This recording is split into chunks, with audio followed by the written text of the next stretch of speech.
अल्हम्दुलिल्लाह वस्सलातु वस्सलामु अला रसूलिल्लाह। ग्रुप आपको मसाइल और उनका ग्रुप में सवाल आयो है।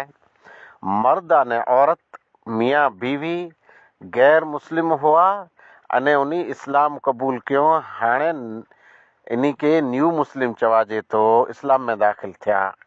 जॾहिं इस्लाम थी पहला ॿिए धर्म में हुआ त उन धर्म जे मुताबिक़ इन्ही जी निकाह जी विधि ठही वई।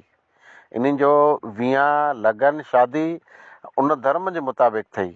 हाणे जॾहिं इस्लाम में आया आहीं त इस्लाम में इस्लामी रस्म रिवाज, इस्लामी अहकामात, शरीयत इस्लामी जे मुताबिक़ करो इन जी निकाह नवेसर थींदी, तंहिंजे बारे में कहिड़ो हुकुम आहे। इस्लाम जे अंदरि जॾहिं दाख़िल थी चुका आहीं अने पहिरीं पति पत्नी हुआ, हाणे इन जी नवेसर निकाह जी ज़रूरत न आहे।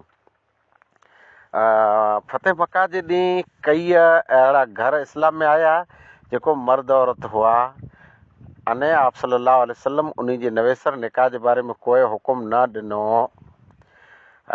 इब्न क़ुदामा रहमतुल्लाह अलैह पंहिंजी किताब जे अंदरि लिखियो त नवेसर निकाह जी ज़रूरत न आहे।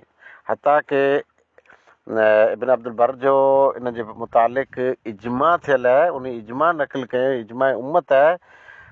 जॾहिं गैर मुस्लिम कंहिं बि धर्म जा इस्लाम क़बूल कंदा अने पहिरीं पति पत्नी ऐं मियाँ बीवी ऐं हाणे नवेसर इन खे निकाह जी ज़रूरत न आहे। ई मसइलो ईअं जे उम्मत जे अंदरि आहे। अलाह वधारे